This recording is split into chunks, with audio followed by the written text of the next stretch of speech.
यमुना में जल स्तर बढ़ चुका है।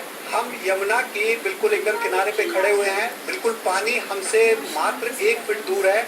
आप देख सकते हैं ये यमुना नदी है जो बिल्कुल इस समय पूरे उफान पर है। जो किसान है वो यहाँ पर बहुत चिंतित है। देख रहे हैं कि किसान यहाँ पर काम कर रहे हैं, किसी तरीके से अपनी फसल को बचाने में लगे हुए हैं। ये यमुना की तरफ से पानी आ रहा है। खेत का जो पानी है उससे तकरीबन 1 फीट नीचे है, यानी कि जो खेत में पानी भरा हुआ है उस पानी में और इस पानी में 1 फुट का अंतर है। अगर ये बांध यहाँ से टूट जाता है तो 2000 बीघे की फसल है जो बिल्कुल पूरी तरीके से नष्ट हो जाएगी। पेड़ बनाने के बावजूद किसान ये बात अच्छी तरह समझते हैं कि बाढ़ आने की सूरत में पानी को खेतों तक